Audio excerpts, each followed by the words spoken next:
हरे कृष्ण। श्रीमद् भागवतम तीसरा स्कंद अध्याय 24 श्लोक संख्या 35 एंड 36। इस आध्यात्मिक जगत में प्रवेश करने से पहले गुरु और गौरंग से कृपा की याचना करते हुए मंगलाचरण करेंगे, ताकि हम जो अध्ययन कर रहे हैं उसका पूरा पूरा लाभ प्राप्त हो सके, जो कि है कृष्ण प्रेम की प्राप्ति। वंशी विभूषितकरा नवनीरधाभा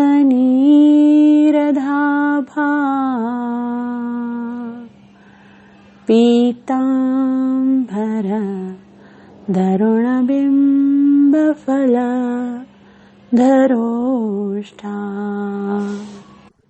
पूर्णेन्दु सुंदर मुखात् अरविंद नेत्रा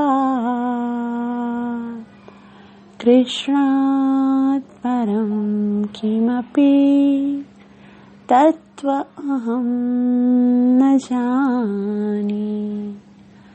करारविंदे न पदारविंदं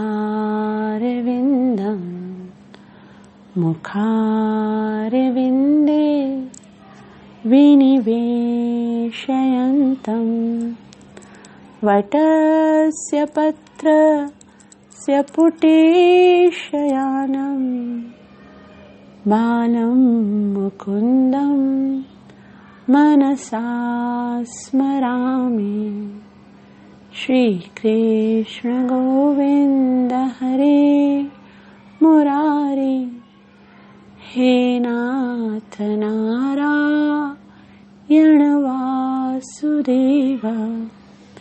जिह्वे पिबस्व मृत्युमेतदेव, गोविन्द दामोदर माधवेति। नारायणं नमस्कृत्य नरं चैव नरोत्तमं दैवीं सरस्वतीं व्यासं ततो जयमुदीरये। नष्टप्रायेषु अभद्रेषु नित्यं भागवत सेवया भगवती उत्तमश्लोके भक्तिरभवति नैष्टिके। पंचतत्त्वात्मकं कृष्णं भक्तरूपस्वरूपकं भक्तावतार भक्ताख्यं नमामि भक्तशक्तिकम्। जय श्री कृष्ण चैतन्य प्रभु नित्यानंद, श्री अद्वैत गदाधर श्रीवासदि गौर भक्तवृंद। हरे कृष्ण कृष्ण कृष्ण हरे हरे, हरे राम राम राम हरे हरे। ग्रंथराज श्रीमद् भागवतम महापुराण की जय हो। तीसरा स्कंद अध्याय 24, जिसका शीर्षक है कर्दम मुनि का वैराग्य। अब तक हमने देखा कर्दम मुनि के घर में 9 कन्याओं का जन्म हुआ और उन सब का विवाह ब्रह्मा जी के आदेशानुसार उन्होंने विभिन्न ऋषियों के साथ कर दिया। और अब कर्दम मुनि स्वयं संन्यास लेकर वन की ओर जाना चाहते हैं। इसलिए कर्दम मुनि अपने पुत्र कपिल मुनि से बहुत ही प्रशंसा करते हुए कहते हैं कि हमारा तो बहुत बड़ा सौभाग्य है कि हम जैसे गृहस्थियों के घर में साक्षात भगवान के स्वरूप में आप पुत्र के स्वरूप में उत्पन्न हुए हो, तो यह हमारा बहुत बड़ा सौभाग्य है। और आपके आने से मेरे सारे कर्जे चुक गए, जितने भी मेरे ऋण थे वो खत्म हो गए, और मतलब मैंने जितनी भी मेरी रिस्पॉन्सिबिलिटीज थी वो पूरी कर दी हैं। अब मैं जाना चाहता हूँ। कहाँ जाना चाहता हूँ? मैं प्रवीचिक आचार्य बनकर प्रवर्जित पदवीम आस्थितो हम, मैं अभिभ्रमण करना चाहता हूँ। चिरिशेय त्वाम हृदय युंजन विशोक, चिरिष्य अर्थात चरिष्य का मतलब अभी मैं विचरण करूंगा, कैसे करूंगा, त्वाम हृदय युंजन, आपको हृदय में रखकर विशोका, क्योंकि जब तक हृदय में भगवान के अतिरिक्त और कुछ रहेगा तब तक तो शोक रहेगा। अब कर्दम मुनि कपिल देव से कहते हैं हृदय में केवल आपको रख के अभी मैं भ्रमण करने के लिए जा रहा हूँ। वास्तव में संन्यास आश्रम इसीलिए होता है कि घर बार गृहस्थी झंझट से बिल्कुल विरक्त होकर जीव भगवान को प्राप्त करने के लिए एकांत स्थान में या ऐसी जगह पे जाए जहाँ पर उसको कहीं राग द्वेष ममता आसक्ति सताए नहीं। लेकिन अगर देखा जाए तो सारी साधनाओं का फल है भगवत प्राप्ति, और वही भगवान जिसको प्राप्त करने के लिए योगी जन्म जन्मांतर तक योग साधना करते हैं, तपस्या करते हैं, और जो कुछ भी किया जाता है वो भगवत प्राप्ति के लिए ही तो किया जाता है। वही भगवान आज घर पर जन्म हुआ है उनका। आज कर्दम मुनि के घर पर वह भगवान जन्म लिए हैं, तो फिर भी वह कर्दम मुनि उस घर को त्याग कर वन में जाना चाहते हैं। तो ये देखा जाए तो एक तरह से मूर्खता दिख रही है ना, लेकिन वास्तव में कर्दम मुनि ये दिखाना चाहते हैं कि गृहस्थी को कैसा होना चाहिए। गृहस्थ ऐसा जीवन नहीं है कि जिसके अंदर हमेशा रहा जा सके। गृहस्थ जीवन को एक दिन त्याग करना ही पड़ता है। मरते दम तक घर में ही रहने की शास्त्रों ने कभी भी अनुमति नहीं दी है। इसलिए यहाँ पर कर्दम मुनि ये सिखाना चाहते हैं कि हमें शास्त्रों के अनुसार अपने जीवन को व्यतीत करना चाहिए।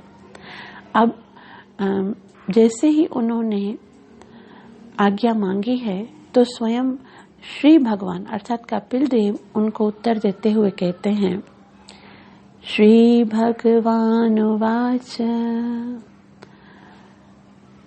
मया प्रोक्तं हि लोकस्य प्रमाणं सत्यलौकिके अथाजनि मया तुभ्यं यदवोचमृतं मुने मया प्रोक्तं हि लोकस्य। मया यानी वो कह रहे हैं कपिल देव, मया मना मेरे द्वारा, प्रोक्तम यानी कहा गया है, ही लोकस्य यानी लोकस्य मना जितने भी प्रामाणिक मुनिगण हैं उनके लिए। वास्तव में दो प्रकार के जो होते हैं, दो प्रकार के कर्म होते हैं, एक लौकिक होते हैं, एक वैदिक होते हैं।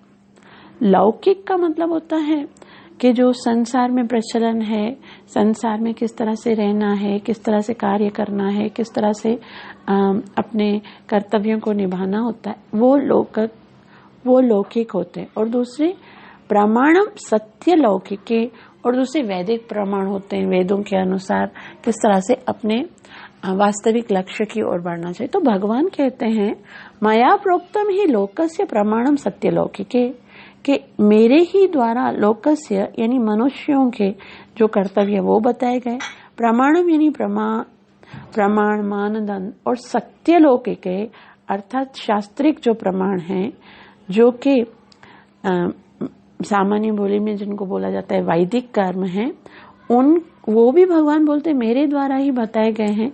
इसलिए अथाजनी मया तुभ्यम, इसलिए आप क्या करो, अथ अजनी जन्म लिया, मया मेरे द्वारा, तुभ्यम तुमको, यद वोच मृतम मुने, यद जो ओचितम मैंने कहा है, वृतम सत्य मुने हे मुनि, कि अब क्योंकि आप गृहस्थ जीवन को त्याग कर वन में जाना चाहते हो, तो ये जो वन में जाने का डिसीजन है जो शास्त्रों में, कृष्णा छोड़ दो, लेफ्ट हैंड से कभी भी मेरे भगवान को हाथ नहीं लगाया करो।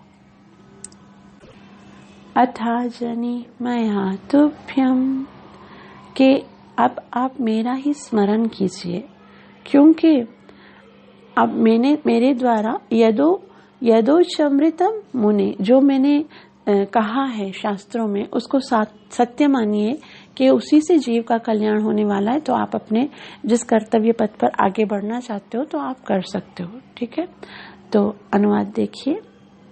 भगवान कपिल ने कहा, मैं जो भी प्रत्यक्ष रूप से या शास्त्रों में कहता हूँ वह संसार के लोगों के लिए सभी प्रकार से प्रमाणिक है। हे मुने, चूंकि मैं तुमसे पहले ही कह चुका हूं कि मैं तुम्हारा पुत्र बनूंगा, अथा जनी मया तुभ्यम, यानी कि मैं तुम्हारे घर में जन्म लूंगा, अतः उसी को सत्य करने हेतु मैंने अवतार लिया है। क्योंकि मैंने आपको बताया था कि मैं आपके घर में आऊंगा, तो मैं उसी बात को सत्य करने के लिए आपके घर में मैं आया हूं। और जो भी प्रामाणिक शास्त्रों में बताया गया है, जो मेरे द्वारा वेदों में बताया गया है, वो वास्तव में समस्त संसार के लोगों के लिए बिल्कुल प्रामाणिक है। लोगों को वही करना चाहिए। श्रील प्रभुपाद जी बहुत सुंदर रीति से समझाएंगे। तात्पर्य श्रील प्रभुपाद द्वारा। श्रील प्रभुपाद की जय। श्रील प्रभुपाद जी कहते हैं, भगवान की सेवा में पूर्णतया तत्पर रहने के लिए कर्दम मुनि अपना परिवार त्याग रहे थे, किंतु उन्हें यह ज्ञात था कि भगवान स्वयं कपिल रूप में उनके घर में उनके पुत्र बनकर जन्म ले चुके हैं। तो फिर वे आत्म साक्षात्कार या ईश्वर बोध की खोज के लिए क्यों कर अपना घर छोड़ने जा रहे थे। जब भगवान स्वयं उनके घर में विद्यमान थे तो वे घर क्यों छोड़े, ऐसा प्रश्न उठ सकता है। किंतु यहाँ पर यह कहा गया है कि जो कुछ वेदों में कथित है और जो कुछ लोक में प्रचलित है उससे ही प्रामाणिक मानना चाहिए। वैदिक प्रमाण के अनुसार 50वें वर्ष में गृहस्थ को गृह त्याग कर देना चाहिए। पंचाशोर्ध्व वनम व्रजेत वेदों में बताया गया है। श्रील प्रभुपाद जी बोलते हैं, भले घर में भगवान पैदा हो या भगवान का भगत पैदा हो, आपको अपना प्रामाणिक जो वेदों के अनुसार ही जीवन गुजारना है। आपको जीवन भर मरते दम तक घर में नहीं चिपके रहना है, बल्कि भगवान को प्राप्त करने के लिए वन में जाना है। तो 50, यहाँ वेदों में क्या बताया गया है, 50 वनम व्रजेत। मनुष्य को 50 वर्ष की आयु प्राप्त करने के बाद गृहस्थ जीवन त्याग कर वन में प्रवेश कर देना चाहिए। यह वेदों का प्रामाणिक कथन है, जो सामाजिक जीवन के कर्म अनुसार 4 विभागों ब्रह्मचर्य, गृहस्थ, वानप्रस्थ तथा संन्यास पर आश्रित है।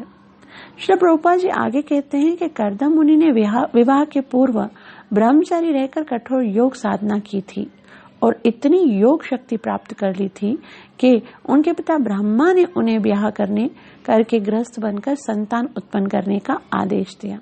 तो हमने देखा था कि कर्दम मुनि ने कितनी विशाल समय तक तपस्या की थी और ब्रह्मा जी स्वयं उनको आदेश किए थे कि आपको गृहस्थ जीवन स्वीकार करना है। तो कर्दम मुनि ने वह भी किया। उनके 9 उत्तम कन्याएं तथा 1 पुत्र उत्पन्न हुआ। इस प्रकार उनका गृहस्थ जीवन भी सुचारू रूप से बीत गया और अब उनको गृहस्थ त्याग करना था। यद्यपि उन्हें पुत्र रूप में पूर्ण पुरुषोत्तम भगवान मिल गए थे, तो भी उन्हें वेदों के प्रमाण का आदर करना था। यहाँ श्रील प्रभुपाद जी देखो कितनी उत्तम बात बता रहे हैं। भले ही भगवान भी मिल गए थे उन्हें, पुरुषोत्तम, पूर्ण पुरुषोत्तम भगवान पुत्र, लेकिन फिर भी वेदों में जो प्रमाण है उनको आदर करना है। यह अत्यंत महत्वपूर्ण शिक्षा है। भले ही क्यों न किसी को अपने घर में पुत्र रूप में भगवान प्राप्त हो, फिर भी उसे वैदिक आदेश का पालन करना चाहिए। कहा गया है, महाजनों ये न गतः स पंथा। मनुष्यों को चाहिए कि महापुरुषों द्वारा ग्रहण किए गए पथ का अनुसरण करें। कर्दम मुनि का उदाहरण अत्यंत ही शिक्षाप्रद है, क्योंकि पुत्र के रूप में श्री भगवान को प्राप्त करके भी वैदिक आज्ञाओं का पालन हेतु उन्होंने घर को छोड़ दिया। यहाँ कर्दम मुनि अपने गृह त्याग का मुख्य प्रयोजन बता रहे हैं। क्या बता रहे हैं? संसार का भ्रमण करते हुए अपने हृदय में श्री भगवान का निरंतर स्मरण करते रहेंगे और इस प्रकार समस्त भाव चिंताओं से मुक्त होंगे। तो यहाँ श्रील प्रभुपाद जी वापस से पिछले वाले श्लोक में उन्होंने जो बताया था कि मैं क्यों गृह त्याग कर रहा हूँ, परिव्रजत पदवीमा स्थितोऽहं चरिष्ये त्वां हृदि युञ्जन् विशोक, कि मैं क्यों जाना चाहता हूँ।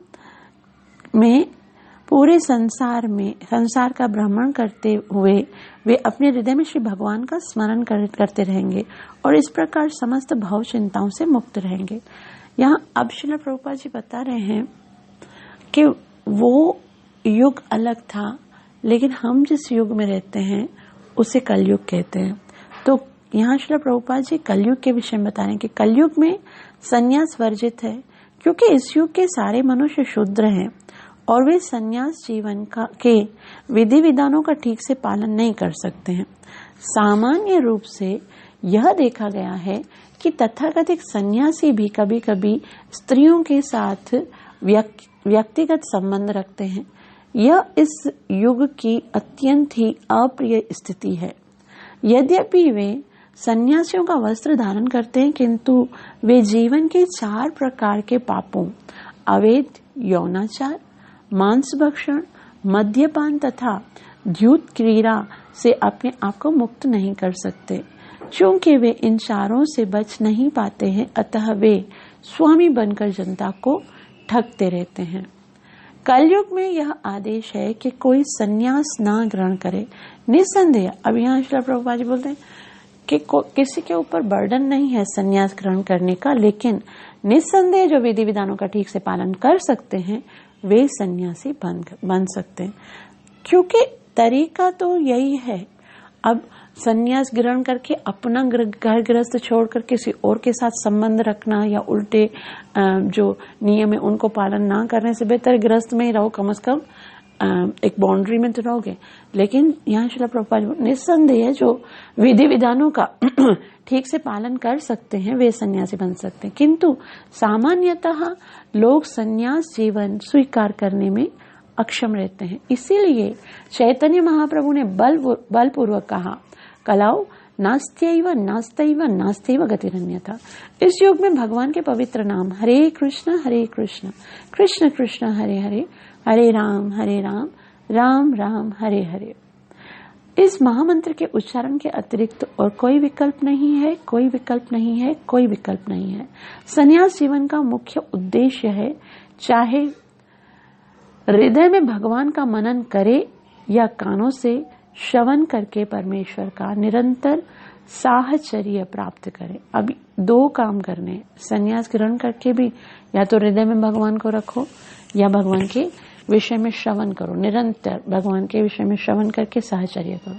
तो इस युग में क्या है, इस युग में मनन की उपेक्षा श्रवण करना अत्यधिक महत्वपूर्ण है, क्योंकि मानसिक विक्षोभ के कारण मनन में बाधा पहुंच सकती है। किंतु यदि सुनने में ध्यान केंद्रित रहे तो उसे बाध्य होकर कृष्ण कृष्ण की ध्वनि से साहचर्य स्थापित करना पड़ेगा। श्री कृष्ण तथा कृष्ण की ध्वनि का उच्चारण अभिन्न है, अतः यदि कोई जोर से हरे कृष्ण का उच्चारण करता है तो वह तुरंत ही श्री कृष्ण का मनन कर सकेगा। इस युग में आत्म साक्षात्कार के लिए कीर्तन यानी जप की यह विधि सर्वश्रेष्ठ है। अतः भगवान चैतन्य ने समग्र मानवता के कल्याण के लिए इसी का उपदेश दिया है। श्रीला प्रभुपाद की। तो श्रीला प्रभुपाद जी ने यहाँ बहुत ही सुंदर और बहुत ही सरल रूप से हमें समझाया है कि संन्यास आश्रम ग्रहण करने का भी एक ही मतलब है, जो कि कर्दम मुनि बता रहे हैं कि मैं हृदय में केवल भगवान को धारण करके भगवान पे ही मन को केंद्रित करना चाहता हूँ। तो लेकिन इस युग में ये इतना सरल नहीं है, क्योंकि मन जो है वो बाध्य होता है। मन के अंदर बहुत सारे मानसिक विक्षोभ होते हैं, बहुत सारी इच्छाएं होती हैं, चिंताएं होती हैं, जिसके कारण मन नहीं लग पाता। लेकिन यदि कोई श्रवण की विधि को अपनाता है, यदि कोई भगवान के पवित्र नाम का श्रवण करता है, कीर्तन करता है, जप करता है या भागवत श्रवण करता है, तो ये विधि बहुत सरल है और उसमें मन लगा रहेगा। तो 5 चीजें करने के लिए चैतन्य महाप्रभु ने कहा है कि अगर हम 5 चीजों को कंटिन्यूअस करते हैं तो फिर हमारा मन भगवान में लगा रहेगा। उसमें से सबसे पहला है डिवोटी एसोसिएशन, शुद्ध वैष्णवों का संग। हमें कोशिश करनी चाहिए ज्यादा से ज्यादा शुद्ध वैष्णवों के संग की। लेकिन हम कहते हैं कि भाई इस युग में शुद्ध वैष्णवों का संग प्राप्त करना बहुत कठिन है, लेकिन हमारे पास शास्त्र तो है ना। श्रील प्रभुपाद जी के शास्त्र साक्षात श्रील प्रभुपाद जी का संग प्रदान करते हैं, इसलिए हमें श्रील प्रभुपाद जी के शास्त्रों को पढ़ना चाहिए, तुलसी महारानी की संगति करनी चाहिए। और यदि हम ऐसा करते हैं तो हमें वैष्णवों का संग प्राप्त होता है। और दूसरी विधि है साधु संग और नाम कीर्तन। भक्तों के संग रहकर नाम कीर्तन करना चाहिए। नाम संकीर्तन करने से हमारे हृदय के अपराध साफ हो जाते हैं और भगवान के प्रति हमारा प्रेम जो बहुत ही सुषुप्त अवस्था में है वो जागृत होने लगता है। उसके उपरांत है भागवत श्रवण। भागवत श्रवण करना इस युग में बहुत आवश्यक है। ऐसा नहीं है कि हम खाली कीर्तन करते रहेंगे और कुछ श्रवण नहीं करेंगे तो भी हमारा मन नहीं, श्रवण करेंगे तो कीर्तन में मन लगेगा। इसलिए भागवत श्रवण करना बहुत आवश्यक है। और साथ में श्री विग्रह सेवा जो है वो बहुत मुख्य है। जैसे हम श्री विग्रह की सेवा करते हैं तो उनके प्रति हमारा जो आत्मीयता है, हमारा जो प्रेम है वो उत्पन्न होने लगता है। और अंतिम वस्तु है कि धामवास, हमें समय समय पर धाम यात्रा करने के लिए अवश्य जाना चाहिए, क्योंकि वहां पर जो पॉजिटिव एनर्जी है वो हमें भगवान के प्रति आकर्षित होने में सहायता करती है। तो ये चैतन्य महाप्रभु के उपदेश हैं, इन्हीं के द्वारा हम अपनी भक्ति को और कृष्ण प्रेम को बढ़ा सकते हैं। आगे कपिल देव बोलते हैं कि मेरे इस कपिल देव के स्वरूप में प्राकट होने का उद्देश्य क्या है कि जो जन सामान्य है, जो कि बहुत दुखी अवस्था में है, उनके इस मोह को समाप्त करना, यानी सांख्य दर्शन। वे कहते हैं एतन्मे जन्म लोकेस्मिन् मुमुक्षूणां दुराशयात् प्रसंख्यानाय तत्त्वानां सम्मतायात्मदर्शने। एतन्मे जन्म लोकेस्मिन् मुमुक्षूणां दुराशयात् प्रसंख्यानाय तत्त्वानां सम्मतायात्मदर्शनात्। एतन्मे जन्म लोकेस्मिन्, एतन्मे यानी मेरा, एतन्मे यानी ये जो मेरा जन्म हुआ है लोकेस्मिन्, इस भौतिक जगत में, मुमुक्षुणाम, मुक्ति के इच्छुक परम साधुओं द्वारा दुराशयत अनावश्यक भौतिक इच्छाओं से। दुराशयत का मतलब श्री प्रभुपाद जी अपने तात्पर्य में बहुत सुंदर बताते हैं कि दुराशयत का मतलब होता है ये जो देह है हमारी, दुर का अर्थ विपत्ति या दुख, और आश्रय मतलब इस देह के अंदर हमने आश्रय ले लिया है जो सदैव हमें दुख देती है, सदैव हमें मोहग्रस्त रखती है, सदैव हमें दुखी करती है। हाँ, इस देह से हमारा कोई संबंध नहीं है, लेकिन हम क्योंकि इसको अपना समझकर भ्रम में है, मोह में है, उसी कारण से हम दुखी हैं। लेकिन सांख्य योग दर्शन के द्वारा कपिल देव हमारी इस मोह को समाप्त करेंगे और प्रसंख्यानाय तत्वानां, प्रसंख्यान विवेचन करने के लिए, तत्वानां सत्य का, समत्ताय अत्यंत ही समादृष्ट, आत्मदर्शने आत्म साक्षात्कार कराने के लिए। अनुवाद देखिए, कपिल मुनि कहते हैं इस संसार में मेरा प्राकट्य विशेष रूप से सांख्य दर्शन का प्रतिपादन करने के लिए हुआ है। यह दर्शन उन व्यक्तियों के द्वारा आत्म साक्षात्कार हेतु परम समादृश्य है जो अनावश्यक भौतिक कामनाओं के बंधन से मुक्ति चाहते हैं। मुमुक्षुणाम दुराशयात, वो व्यक्ति जो इस देह के अंदर जो दुखी हो रहे हैं, इस भ्रम से मुक्ति प्राप्त करना चाहते हैं, उनके लिए ये दर्शन जो मैं बताने वाला हूँ, सांख्य दर्शन, वो बहुत ही आनंद प्रदान करने वाला है। बहुत ही सरलता से उनको इस दुखमयी देह के जो आसक्ति है उससे मुक्ति दिला देगा। तात्पर्य श्रीला प्रभुपाद द्वारा। श्रीला प्रभुपाद की श्रीला प्रभुपाद जी कहते हैं यहाँ पर दुराशयात शब्द अत्यंत ही सार्थक है। दुर का अर्थ है विपत्ति या दुख और आशयात का अर्थ है आश्रय से। हम बद्ध जीवों ने भौतिक देह का आश्रय ले रखा है जो कष्टों तथा दुखों से परिपूर्ण है। मूर्ख लोग इस स्थिति को नहीं समझ पाते हैं और यही अज्ञान मोह से या माया की छड़ी कहलाता है। मानव समाज को गंभीरता पूर्वक समझ लेना चाहिए कि शरीर स्वयं समस्त दुखी जीवन का मूल है। जो भी दुख है ना, इस शरीर के द्वारा ही मिलता है। इस शरीर के को हम मैं मान लेते हैं तो इस शरीर से रिलेटेड वस्तुओं के कारण दुखी होते हैं, व्यक्तियों के कारण दुखी होते हैं, इस शरीर के बीमार होने के कारण दुखी होते हैं। तो समस्त दुखों का मूल कारण क्या है? ये शरीर ही तो है। तो कहा जाता है कि आधुनिक सभ्यता वैज्ञानिक ज्ञान में प्रगति कर रही है ना। हमें लगता है कि मॉडर्न साइंस ने कितना बहुत आगे बढ़ गया है। मॉडर्न साइंस बहुत ज्यादा तरक्की कर रही है, इतना एडवांस हर चीज हो रही है। लेकिन ये वैज्ञानिक ज्ञान है क्या साइंस ने तरक्की की है, क्या एडवांसमेंट है? यह मात्र शारीरिक सुख सुविधाओं पर निर्भर है। बस इस शरीर को कैसे सुखी रखा जाए, इस शरीर को ज्यादा से ज्यादा कैसे आनंदित किया जाए, कैसे ज्यादा से ज्यादा फैसिलिटीज प्रोवाइड की जाए, इसी के लिए है ना मॉडर्न साइंस। तो इसमें इसका ज्ञान नहीं रहता है कि कोई कितने ही सुख से शरीर को क्यों ना रखे, परंतु ये एक दिन नाशवान है। कोई बड़े से बड़ा साइंटिस्ट चाहे कितना भी सीख ले, कितना भी इन्वेंशंस कर ले, क्या अपने इस शरीर को खत्म होने से बचा सकता है?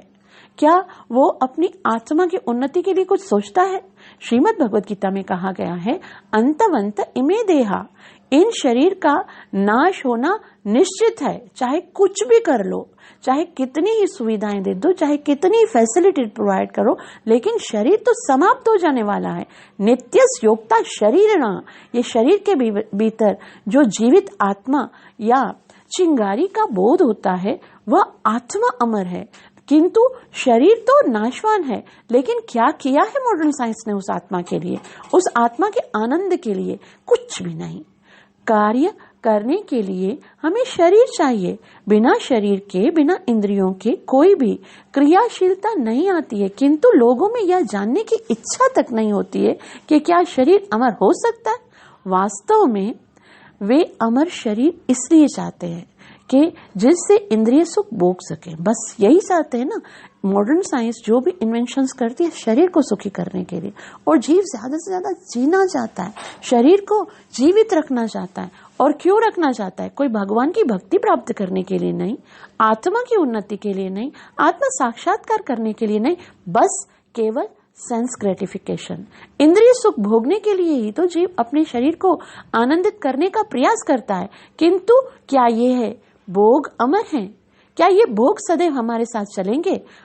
बिल्कुल नहीं। अतः ऐसी वस्तुओं का अभाव उन्हें खलता है। पता होता है कि ये जो भोग हम भोग रहे हैं वो भी एक दिन समाप्त हो जाने वाले हैं, जिसको वे निरंतर भोग सकें ऐसा कुछ नहीं। किंतु वे ये नहीं जानते कि इसे किस प्रकार से प्राप्त किया जाए। वो स्थिति जो कि हमेशा हमें आनंदित रखेगी, जो हमेशा हमें समस्त कष्टों से दूर रखेगी, जो इस दुराशय से बिल्कुल अलग है, उसके विषय में कोई भी साइंस इन्वेंशन नहीं करती है। तो कपिल मुनि कहते हैं, मैं जो ज्ञान देने के लिए आया हूं, सांख्य दर्शन वास्तव में सत्य का ज्ञान प्रदान करने के लिए तैयार किया गया है। तो वह वास्तविक सत्य है क्या? वास्तविक सत्य वह ज्ञान है जिससे समस्त दुखों के मूल इस भौतिक शरीर से छुटकारा पाया जा सके। इस कार्य के लिए ही भगवान कपिल का अवतार हुआ है। इसका यहाँ पर स्पष्ट उल्लेख हुआ है। श्रील प्रभुपाद की जय। तो श्रील प्रभुपाद जी ने बहुत ही सुंदर रीति से हमें बताया है कि हम जो कुछ भी इस भौतिक जगत में कर रहे हैं, भौतिक इंद्रियों को सुखी करने के लिए, उससे कुछ भी लाभ नहीं है। ये शरीर केवल इसीलिए मिला है कि हम अपनी आत्मा का उद्धार कर सकें, हम अपनी आत्मा का कल्याण कर सकें, और उसी के लिए कपिल देव का अवतार हुआ है, ताकि ये जो दुखों का मूल आधार है, दुखों का जो मूल कारण है, ये भौतिक शरीर, उसकी रियलिटी को हम समझ सकें और हम इसके प्रति जो हमारी आसक्ति है उसको समाप्त करके आत्मा साक्षात्कार कर सकें। तो वो किस तरह होगा वो हम आगे पढ़ेंगे। आप सबका बहुत बहुत आभार। कृपया साथ रहिएगा और मेरे लिए प्रार्थना करना मत भूलिएगा कि मैं अपनी सेवा और साधना को अच्छे से कर सकूं। हरे कृष्णा।